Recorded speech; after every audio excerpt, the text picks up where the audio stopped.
Welcome, guys, to the followers of the Multiverse podcast. I'm one of your hosts, David Triana, and this week we're going to be reviewing episodes 1 and 2 of Hawkeye. Now, this is the fourth live-action Marvel series, and I got to tell you, right off the bat, these first two episodes have been my favorite start to one of these series. There's something about the tone, there's something about the chemistry between Jeremy Renner and Hailee Steinfeld that just, I don't know, there's something about it that I love. And it is definitely the most lighthearted of the shows so far, at least. And I gotta tell you, I had a huge smile on my face the whole time. And the humor was great. And all that stuff. So let's get into it a little deeper, because I know I just kind of just went all in right off the bat. So the first episode is basically, and I'm going to try not to spoil anything, leave that for the end of the series, since it's only 6 episodes. You know, by the end of December, we can have a full spoiler discussion on the entire show.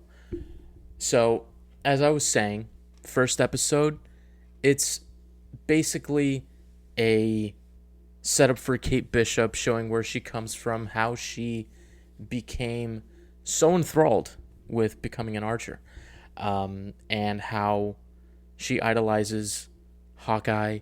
You get to see why that is, and it's one thing I love about Marvel is the way that they introduce certain characters and the events that shaped them, and they do it so great in this one.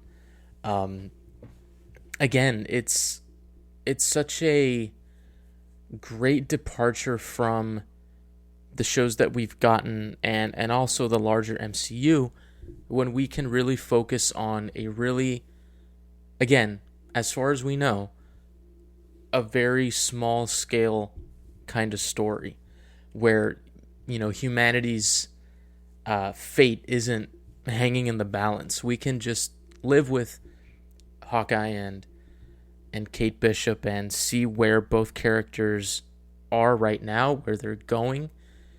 And that's a huge part of Clint's story too in this first episode, is we get to see where he's at and how the events of Endgame are still affecting him. You know, they don't hit you over the head with it, but it's very subtle, and it makes a lot of sense for where the characters are, especially in the beginning. And yeah, it's just a really great blend of reminding you what's happened before, but also not relying on that solely for the series to continue. And I gotta tell you, the humor in the show is so great, because it's one of those things where you can have humor in a show or in a movie, but there's a chance that it could be a little too much too quick, and it could just not fit the character. You know, you can have a character that's been long established as not being, you know, the jokey kind of person, and then you just automatically start giving them jokes, and it just doesn't fit.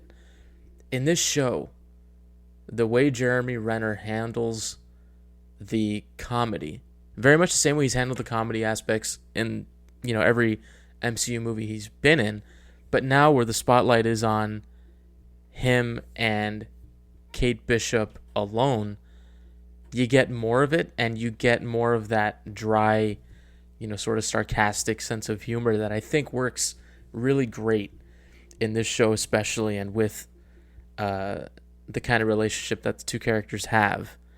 And again, Hailee Steinfeld, she steals the show. She is extremely likable. You get a lot of great moments between her and Clint.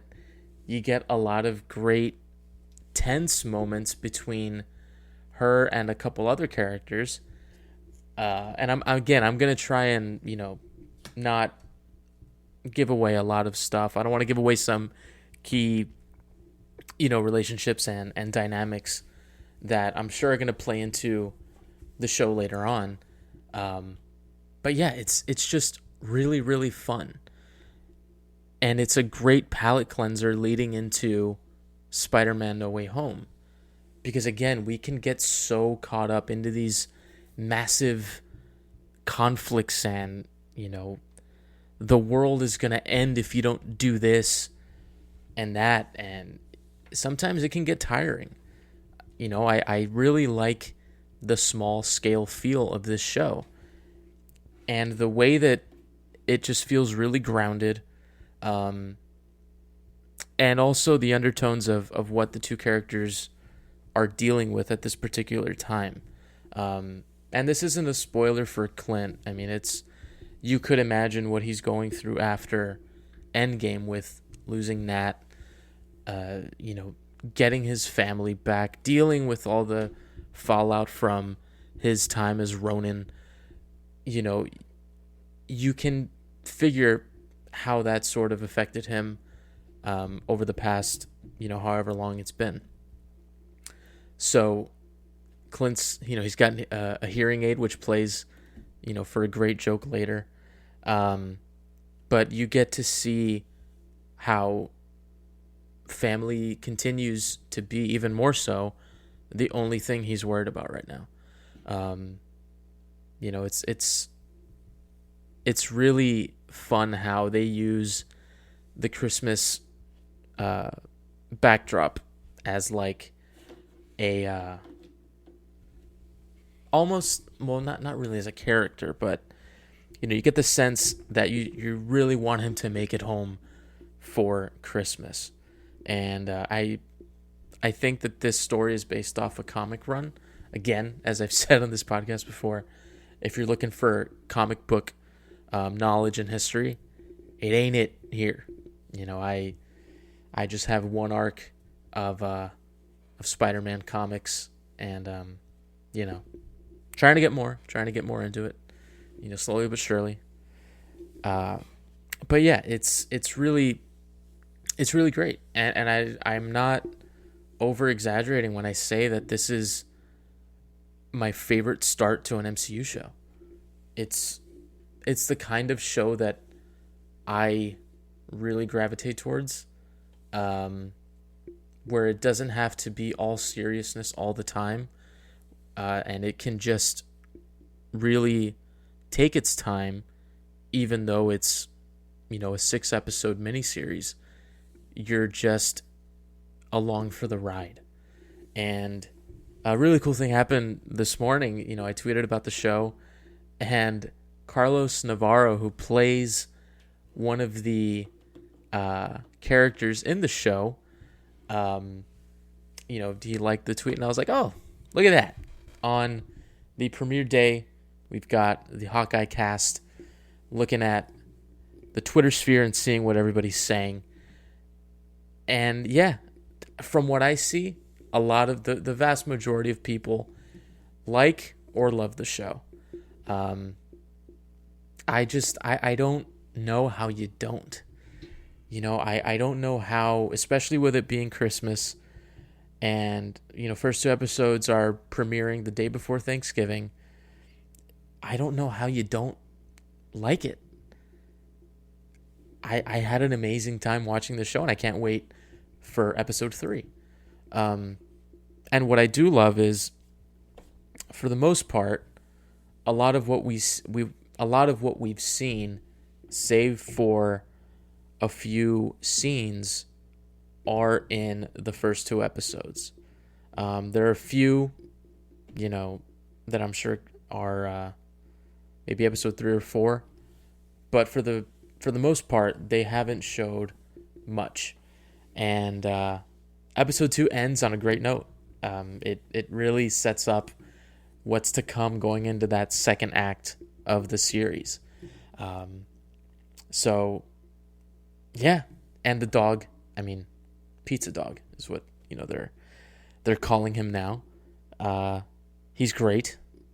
When you have a dog in a movie, it's hard not to be It's hard not to gravitate towards the dog. But anyway, what do you guys think? Were you excited for the show when it was announced? Were you kind of just saying, I'm just taking these shows as they come, we'll see? Or did you really say, you know what, Hawkeye's not a favorite character of mine. I could really care less if I watch this show or not. Where are you at with it? Because I'll tell you, it wasn't my most anticipated show in the slightest, and now it's my favorite start. So what do you think? What are you thinking on this Wednesday night after having watched episodes 1 and 2? Are you excited to see episode 3? Are you just going to wait for all 6 to be available? Or are you just going to say, not for me, and not check it out anymore? Please head on over to our YouTube channel and leave us a comment with your thoughts. We would appreciate it. And remember, we've got our show on Spotify and a couple other places, Spreaker, I think, and working on getting it to Apple Podcasts. So, yeah, guys. Again, wanted to just give you my overall feelings on how the show is coming across to me. I don't want to get too much into events and what's happening per se in each episode, because I want you guys to experience it for yourself, because that's the fun part of watching all these things. No spoilers, even if the spoilers aren't spoilers, which doesn't make sense now that I said it, but whatever. I said it, and we don't edit this show. So there you go. Don't forget, guys, we have our Spider-Man rewatch continuing next week with our discussion on The Amazing Spider-Man. The Raimi trilogy is all done. It's all up on YouTube and the podcast feeds right now, so you can go listen to those. And we're one day closer to Spider-Man No Way Home. Don't forget, tickets on sale November 29th. Make sure you get them. Hopefully you can go to that preview screening on December 16th. Going to be a lot of fun. Lots of fun. So, alrighty, guys. Until next time, may the Force be with you always. For followers of the Force podcast and for the followers of the Multiverse, we'll see you in a little bit. Bye-bye.